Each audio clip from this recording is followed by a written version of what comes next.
बिस्मिल्लाहिर्रहमानिर्रहीम। अस्सलाम वालेकुम दोस्तों, मैं हूं Usman Ali. Welcome to my channel. और आज की वीडियो के अंदर हम बात करेंगे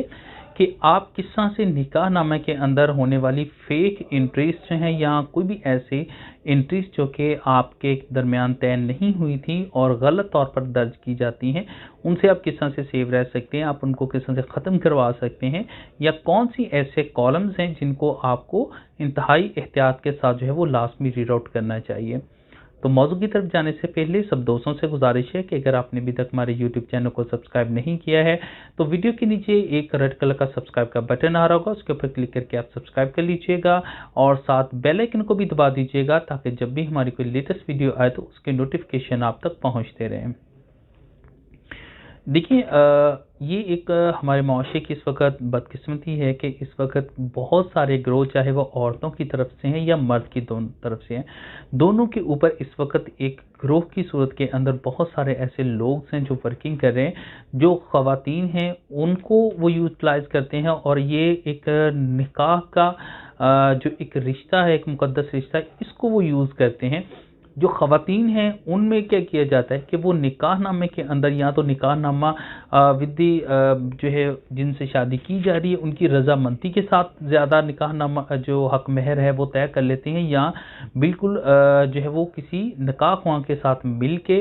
उसके अंदर कुछ फेक एंट्रीज जो है वो दर्ज करके निकाहनामे के अंदर जो है वो हक महर को क्लेम करके करती हैं। और इसी तरह से मर्दों की हजरात के ऊपर भी है कि कुछ सादा लोगों को वो इसके ऊपर देखते हैं और देखने के बाद उनसे शादी करते हैं, करने के बाद जो सामान जहेज है वो सेल आउट करते हैं और करने के बाद जो है वहाँ से शिफ्ट कर जाते हैं किसी और सिटीज़ के अंदर। तो ये जब भी कोई भी आप रिश्ता कर रहे हैं तो इसमें बहुत ही क्लियर जो है वो केयरफुली आपने इसको, कोई भी लोग हैं आप उनको जो है वो एग्जामिन करें। अब यहाँ पर हम बात कर लेते हैं कि कौन सी ऐसी एंट्रीज हैं जिनके अंदर ज़्यादातर जो है वो फेक एंट्रीज की जाती हैं या फ्रॉड किया जाता है। जो भी निकाहनामा है इसके अंदर जो टोटली तौर पर कॉलम्स मौजूद होते हैं, ये 25 कॉलम्स मौजूद होते हैं, जो कि पहले 12 कॉलम्स हैं वो एक जनरल कॉलम्स होते हैं जिनके अंदर दुल्हा दुल्हन की जो है वो तमाम जितनी भी उनकी डिस्क्रिप्शन है वो मौजूद होती है, गवाहान की के बारे में लिखा जाता है। इसके अलावा जितने जो इस दिन को शादी अंजाम पाई जा रही है उसके मतलब लिखा जाता है। अब जो इम्पोर्टेंट कॉलम्स हैं वो 13 से लेकर जो है वो 20 तक के कॉलम्स ऐसे हैं जो कि इंतहाई इम्पोर्टेंट है। इसमें हक महर से मुतल्लिका या किसी भी किस्म की जो कोई रिस्ट्रिक्शंस अगर कोई लगाई जाती हैं या कोई तलाक के जो राइट है वो खातून को तकवीज़ किया जाता है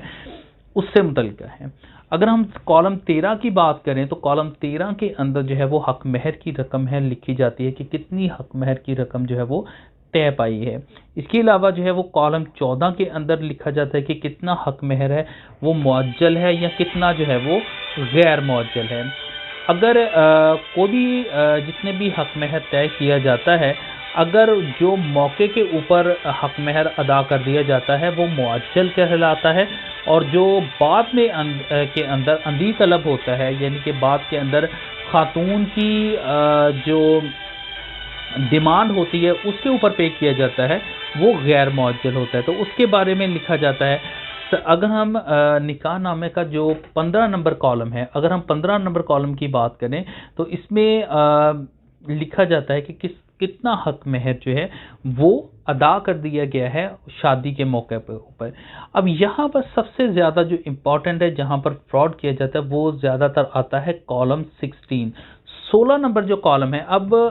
कानून के मुताबिक जो है जो निकाह ख्वाह है वो ज़िम्मेदार है, उसका काम है कि जितने भी निकाह के कॉलम है उन सब को फिल करे। अगर कहीं पे नहीं कोई चीज़ लिखी गई है तो वहाँ पर जी नहीं लिख सकता है, उसको क्रॉस नहीं कर सकता या उसको छोड़ नहीं सकता। लेकिन अभी भी आप जितने भी निकाह हो रहे हैं आप देखें तो वहाँ पर क्रॉस लगाया जाता है या लाइन लगा दी जाती है। अब जो कॉलम 16 है ये तकरीबन 3 लाइनों के ऊपर जो है वो मुश्तमिल है, और यहाँ पर करते क्या है, जब भी आता है तो 15 के ऊपर से कॉलम की लाइन जो है वो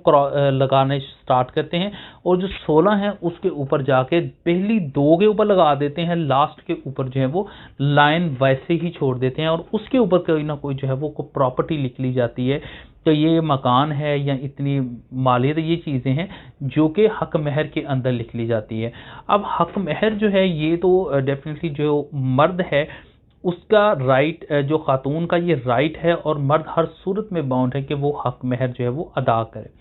अब अगर हम 17 नंबर की बात करें तो यहाँ पर एक है ख़ास शर्त, अगर कोई हो तो इसमें भी बाज़ औक़ात जो है वो इसमें टेम्परिंग की जाती है, इसके अंदर भी चेंजिंग जो है वो कर ली जाती है, और यहाँ पर कोई ना कोई प्रॉपर्टी या कोई चीज़ जो है वो शर्त के तौर पे लिखी जाती है। अगर कोई शर्त ऐसे लिखी जा रही है कि जनाब ये तलाक दे नहीं सकता, अगर देगा तो 5 लाख रुपया देगा, ये तमाम इलीगल है। इसके ऊपर मैं ऑलरेडी डिटेल से वीडियो जो है वो बना चुका हूँ, मेरे चैनल के ऊपर मौजूद है।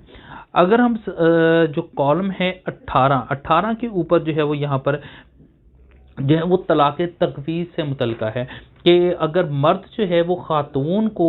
तलाक का जो राइट है वो दे सकता है, और जब भी खातून जो है वो कोई भी तलाक देती है, अगर उसको राइट दिया गया हो तो वो तलाक तकवीज़ कहलाती है। इसी तरह से अगर हम 19 के ऊपर बात करें तो इसमें ऊपर लिखा है कि तलाक के हक पर किसी किस्म की कोई पाबंदी लगाई गई है या नहीं लगाई गई है,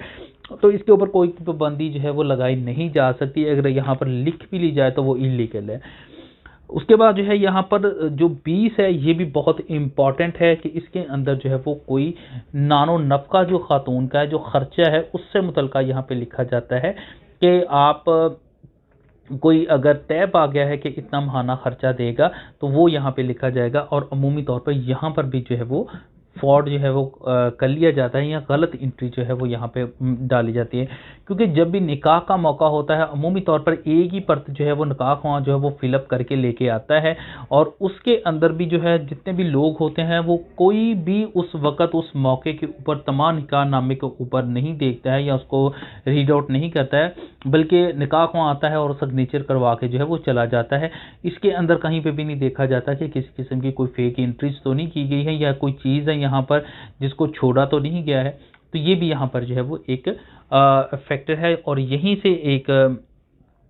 आगाज़ किया जाता है फ्रॉड का। और सबसे ज़्यादा जो फ्रॉड है वो हक महर या नानो नफ़के से मुतल्लिक़ जो है वो यहाँ पर आता है। तो आपने क्या करना है, जब भी कोई अगर जब शादी हो जाती है तो होने के बाद आप निकाह नामा जो है वो क्लेम करें उनसे कि हमें निकाह नामे की जो कॉपी है, बासूरत बेहतर तो यही है कि उसी वक्त जो है वो निकाह की कॉपी फिलअप करने के बाद निकाह ख्वाह जो है वो हवाले करे,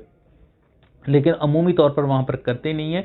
बाद में भी हो जाता है तो आप निकाह नामा जो है वो आप उनसे क्लेम करें, और उसके बाद केयरफुली आप देखें कि जो आपको निकाह की पर्त दी गई है उसके ऊपर किसी किस्म की कोई फेक एंट्री तो मौजूद नहीं है, कहीं पर कोई लाइन के अंदर किसी तरह से जो है वो कोई हक महर के खाने के अंदर या नानो नफ़के के अंदर कोई गलत चीज़ या कोई रकम जो कि तय नहीं हुई है या हक महर तय नहीं हुआ है वो लिखा गया है या नहीं लिखा गया है। अगर तो लिखा गया है तो आप इसको फैमिली कोर्ट के अंदर चैलेंज कर सकते हैं, अगर नहीं लिखा गया तो दैट्स गुड। तो यहाँ पर जितने भी मर्द हजरात हैं उनके लिए है कि आप जो कॉलम 13 से लेकर जो 20 तक के कॉलम्स हैं ये तमाम जो है वो बिल्कुल क्लियर कर लें कि इसमें किसी किस्म की कोई फेक एंट्री तो जो है वो नहीं की गई है। इस तरह से जो मर्द हजरात हैं उनमें जो फेक का जो तरीक़ाकार है वो इस निकाह को यूज़ किया करते हैं कि वो जो मुख्तलिफ गिरोह चलते हैं उनका ये काम होता है कि वो किसी लड़की से शादी करते हैं और करने के बाद हक महर का जो उसका जहेज़ का सामान है वो सेल आउट करके चले जाते हैं। तो जब भी आप निकाह करें तो निकाह के बाद आप निकाह नामा जो है वो उसको क्लेम करें। अगर शादी हो जाती है तो विद इन जो है वो आप 1 वीक के अंदर उनसे क्लेम करें। क्लेम करने के बाद अगर कोई फेक एंट्री मौजूद है तो आप इनको फैमिली कोर्ट के अंदर चैलेंज कर सकते हैं, और अगर आप इसके ऊपर चैलेंज नहीं करते हैं और कल को फिर डिस्प्यूट कोई बनता है फैमिलीज़ के दरमियान के अंदर तो फिर आपके लिए जो है वो प्रॉब्लम क्रिएट हो सकती हैं। इस मौजू से मुतल्लिक़ अगर आपका फर्दर कोई सवाल हो तो आप वीडियो के नीचे कमेंट करके पूछ सकते हैं। थैंक फॉर वॉचिंग एंड अल्लाह हाफ़िज़।